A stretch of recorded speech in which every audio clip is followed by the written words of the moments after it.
does not rest on ceremony here. We are men of action. Further Time does not offer medical, financial, or any other kind of professional advice or opinion. This is just us talking about things we want to talk about, so take it with a grain of salt. I scream, you scream, we all scream for ice cream. Okay. And I didn't know until I Googled it, but that was by Howard Johnson. I don't know who that is. I guess I should have looked that up. Who that actually Ice cream. was. What if that was like a mass murderer or something? And Howard I just quoted Johnson? that. Yeah, the name doesn't ring a bell. It's probably like an ice cream person that's like really well known for doing Like ice a cream Bluebell stuff. ice cream? It doesn't ring a bell? Hey, that's an interesting connection. I'm Josh, 8 of 10. And my favorite, it is National Ice Cream Day, July 21st. Wow. And that is when we're recording this. Wow. So, yeah. Howard Johnson, or more, he's known as Howard Deering, middle name Deering Johnson. He founded the Modern Day Restaurant franchise. Oh. I mean, was he really the first one to say that, though? He might have been. And that might have been part of his, what he thought a franchise should have is, they should have ice cream dispensers or ice cream. And screaming. Because I scream.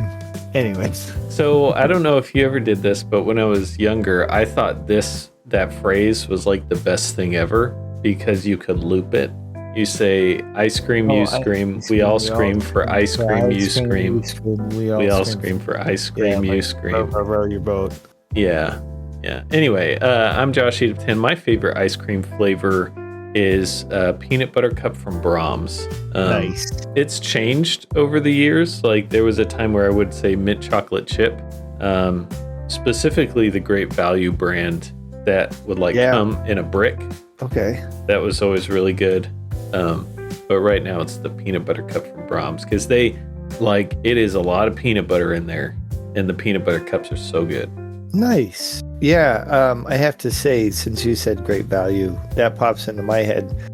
They've changed the way they make their ice cream, and it is super creamy. I don't know if they somehow found a way to make it cheaper and fluffier by doing something. I don't know, but it's working. You like it?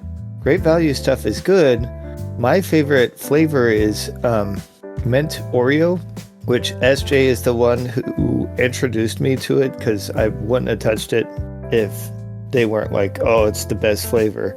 But Oreo is not gluten-free unless you get gluten-free Oreos. And who's going to go through the trouble of making their own mixing the ingredients together?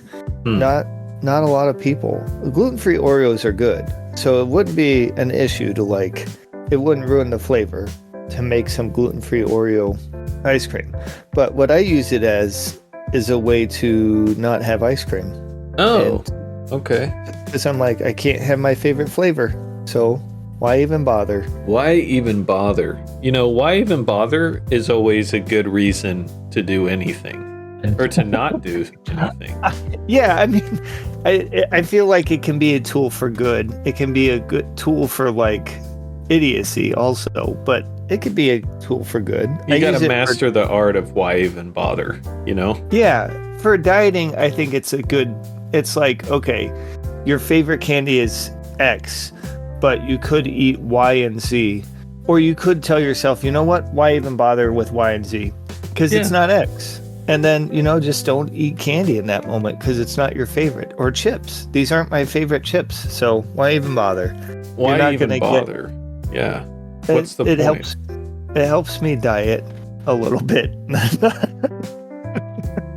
Yeah, I mean, that is kind of smart because I find myself in situations where I'm I want that, but this is the lower calorie option.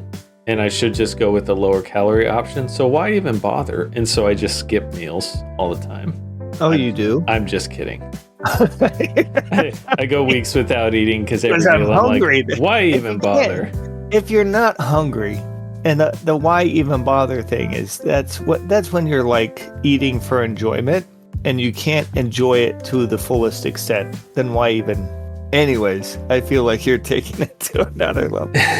Where you're like, it's not my favorite meal, so I'm not going to eat for a week. All right, well, let's think about that over break. Oh, did I say I was Isaac 5 of 10? I'm Isaac 5 of 10. And you did say your favorite ice cream, so Yeah, I'm ticking that box as well for the intro. So let's take a break. Okay, sorry.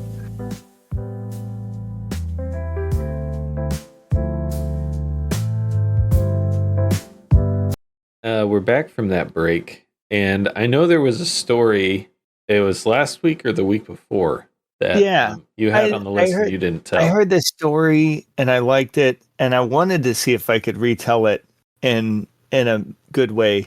So there was this teacher. She taught second grade, and she had this grubby student that would come in. I mean, he was like he would bathe like once a month. He was always dirty, clothes wrinkly, not really washed, and he did bad work. Like every time he turned in a paper, it was incomplete. It was not. He wasn't listening to what he was supposed to do. And this teacher started to take enjoyment out of putting big red F's on the paper. Like some satisfaction in just like putting these big red F's. And then Christmas time rolls around and she's got to do like performance reviews on the students. And she goes in and she decides to look back at the previous performance reviews, and she looks back at kindergarten. What should we name this kid? Mark Zuckerberg. Mark. No, let's go with Elon Musk. Elon. Wait, are we supposed to like the kid or not like the kid? I feel like we're supposed to like him. So okay, so Elon. Looking back, Elon in kindergarten, the teacher, his kindergarten teacher writes, Elon is full of curiosity and happiness and friendliness, always makes friends, does his assignments as he's supposed to, is very smart, and smells great. Yeah, it smells great. Great smell to him. 5 stars. Be really disturbing to read. And then looks at the then looks at the first grade, and it says Elon is starting to become less social. I think it's due to his mother being sick.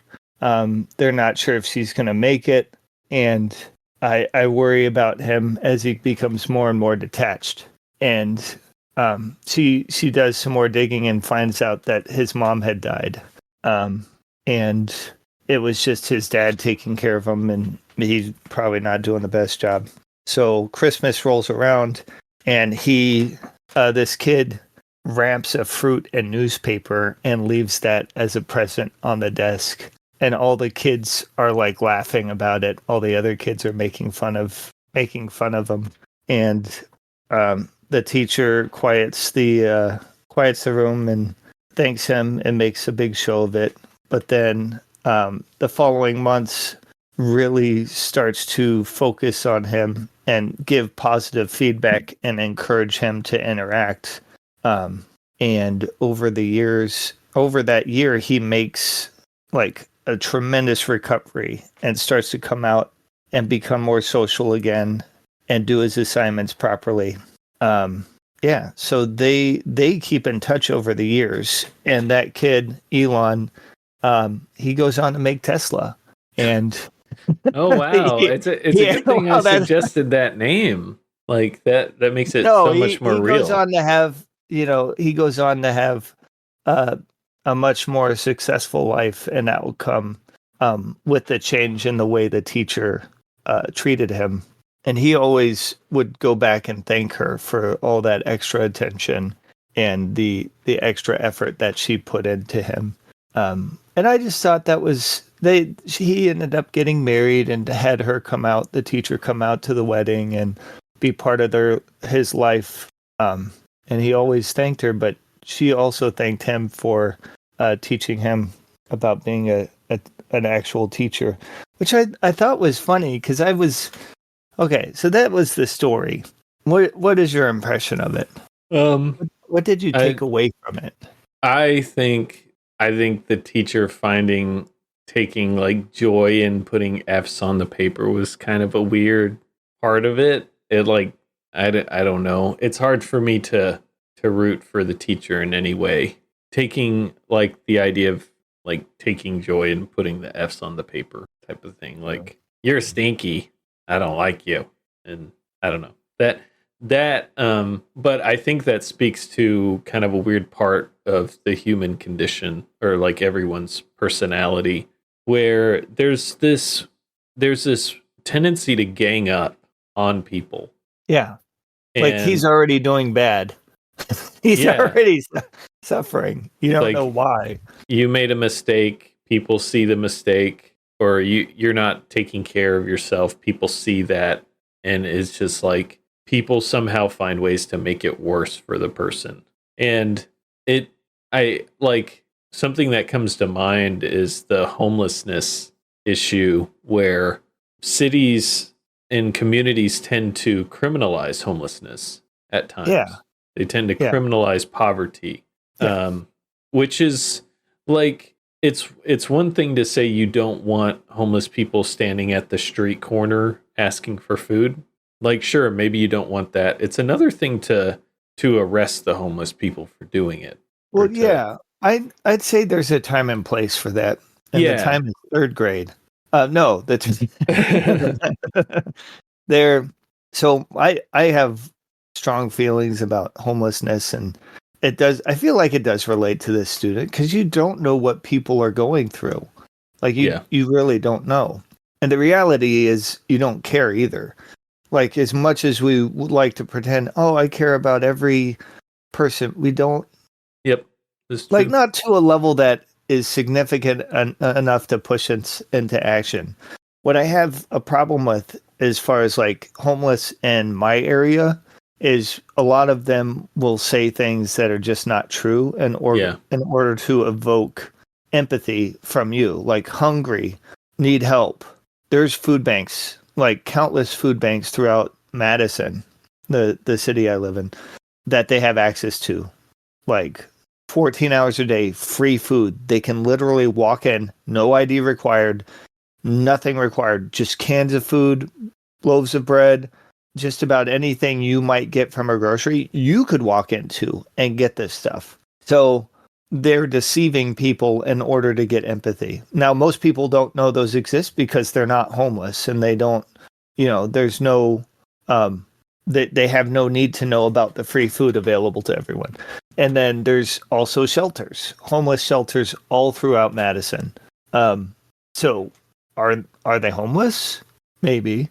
Now, I get it. The real issue is that most of the time these people are in their situation because the government has failed to protect them from addiction. And I put that on the government because the government has taken our money in order to provide that service, like forcibly taken money from us to fund law enforcement, who is supposed to, as part of their job, prevent illegal substances from our population.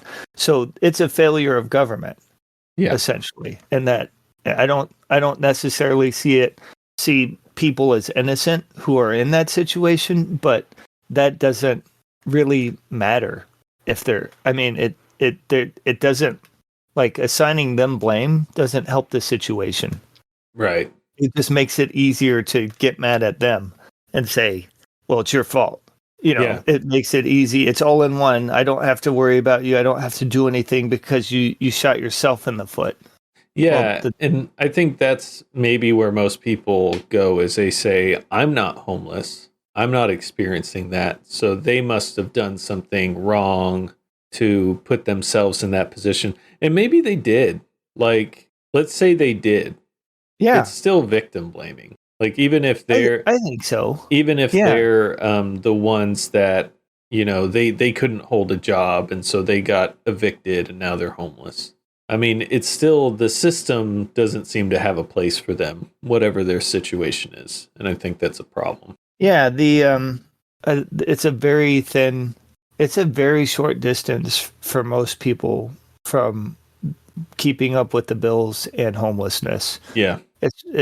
For the first thing that has to happen is estrangement from any sort of family, which happens quite a bit. Like people just cut ties with their parents and siblings, and anyways, yeah. I don't want to go too far into that, but that grubby student story makes me think of people like that as well. Yeah, in those situations. And I don't know where should we go with that. I think there's a lot to be learned from that, and maybe we think about it over this break.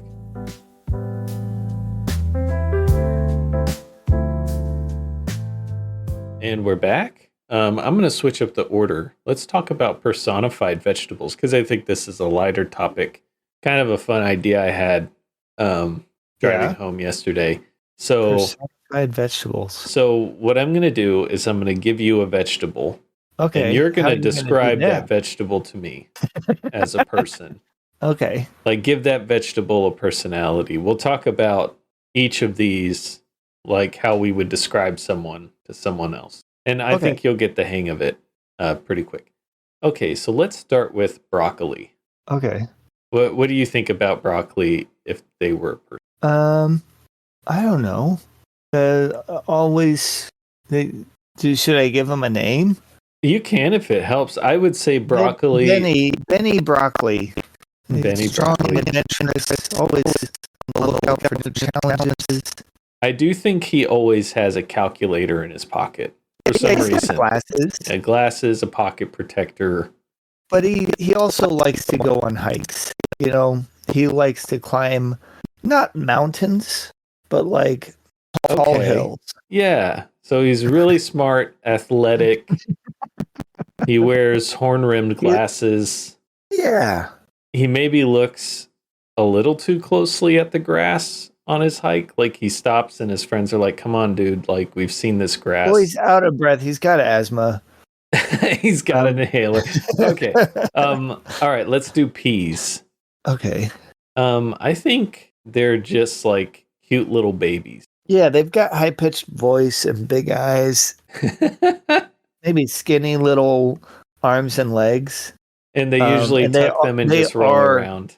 Yeah, and they have dirty diapers all the time. Their diapers are dirty, and it's green. Oh, okay. I see where you're going with that. Well, sometimes, so fresh peas and frozen peas taste so different, or canned peas. Yeah, they do. That's so different. Yep. Which do you prefer? Fresh. I thought that'd be. Well, I mean, there had the difference. There's something I kind of like canned. I like canned peas. What? I like how soft they are. Well, there's that, but they have like a bitter flavor to them after they're canned. See, I have a developed palate, and bitterness to me is good flavor. So, man, I'm obviously just superior to you. I didn't realize that was the bar. It's like the joke where someone is always one-upping someone else because it's like they have like flavorless, disgusting. Yeah, I saw that. I saw a recent thing about on that vein. I might have sent it to you actually. Yeah. Because I was just like, well, I drink water that has been run through celery stalks. Well, That's so gross. Like, why would you take the worst vegetable and add the flavor of that vegetable to something else? Celery flavored. So gross. Water. I mean, we can talk about celery. That should be the next one. Yeah, celery. So celery is a homeless guy. Celery does not bathe, and you can tell by the taste. Once a month, maybe. He's got a sign that says "Please help." Yeah, I might take this a different direction though. I'll say celery is very accepting of ideas and is very open to change. Because celery as a vegetable, you can put a lot of things on it. As a matter of fact, I think you have to in order to eat it. You can't just eat it. Maybe they just like go with the flow. They're like a hippie. Yeah. Oh, we're bathing in peanut butter today? Cool. Oh, we're putting raisins on top? All right. Whereas other fruit would be like, don't do that to me. And the banana's like, I know this isn't a vegetable, but the banana's kind of like his cool cousin who is fine the way they are, but also is willing to, have peanut butter rubbed all over them. That sounds weird. What about like a mud bath for oh yeah, like a mud bath. What about carrots? I think this will be the last one. Carrots. How would you personify a carrot? I feel like they're a marathon runner. They've got like the sweat bands like on their forehead and their wrists. Yeah. And they're okay, I can see that. And they've got like the leaves on top, they've got pulled into a ponytail. Yep. Flowing back in the wind as they're running. Someone tries to hand them a water and they say, "No, I don't need that. I'm tough." Yeah. I eat my cereal without milk in the morning. Yeah, I'm tough. I can handle rough situations. Anyway, that's always like, I know we just talked about it, but that's always been kind of a weird thing that people tend to do is they present like difficult situations as if it improves their personality. Does that make sense? No, what I said? Try to say it another way. I guess it's like the thing we talked about someone like eating something bitter and therefore they're like one-upping someone else. Like, oh, you drink water? I drink out of the hose. Yeah. Like that's weird. Literally one I've heard before where it's like kids these days, they've never drunk out of a hose. Yeah, like that somehow makes someone superior. Yeah. I think the thing is sometimes it makes sense at the time. Like when you hear it, you're like, yeah, that does make you tougher. But then you think about it, and it's like that doesn't mean anything. It doesn't make a difference. It means, I guess, kids today who haven't drunk out of hose, if they were really thirsty, would they rather drink nothing and suffer, or would they drink out of a hose? Could they? I guess it's almost like a discipline thing.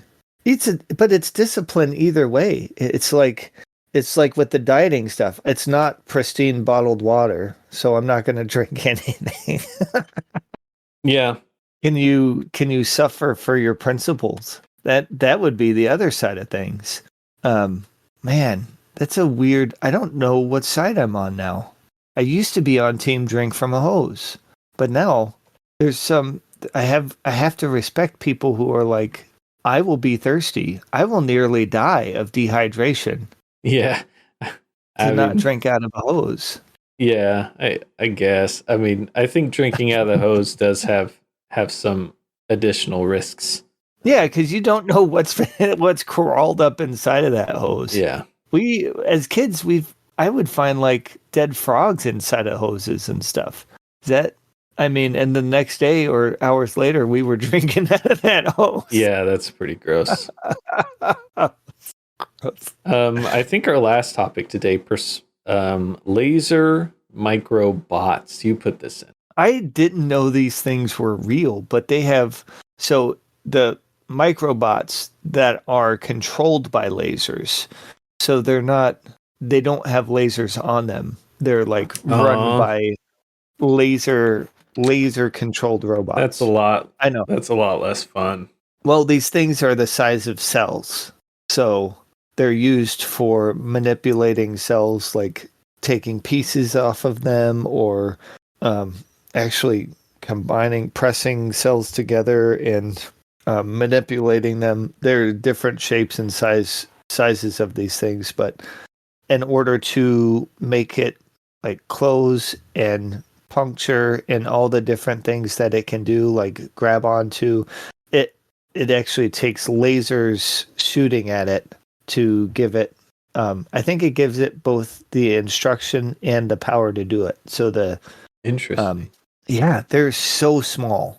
The things, these microbots are so tiny. But it's not like they could be in your bloodstream and doing stuff. It has to be on a petri dish. Yeah, that's what I was gonna ask is. Yeah, it's not like flowing around in the bloodstream and they shoot you with a laser and it's like, oh, now you have double the white blood cell. No. They have it on a petri dish. The one microbot is like shuttling stuff around, and the other one is like, it grabs onto the cell and punctures one side of it and grabs out the DNA and stuff like that, where it's just one thing after another. And it takes multiple bots to do anything. But I think it's pretty cool at the same time that we're living in the future. People are able to basically perform light surgery on cells, individual cells. Yeah, I'm curious what kind of real application, like real world application, this might have in the future. Because I assume at this point it's probably just a proof of concept. I mean, because it's not feasible to really do anything in a petri dish. Yeah, that you're like that's going to actually massively effective. But I think what they can do is manipulate cells in a certain way and then return them. I guess at least for research, it's probably really valuable to be able to manipulate. And if we do this slight thing, what happens? Because then maybe if they find some functionality that they could use another way, there might be a drug that does a similar thing that they could work on and tweak to get it to do what they want. So yeah, it's really interesting. We don't usually really get into science, but I like that. All right, well, let's think about that over one last break.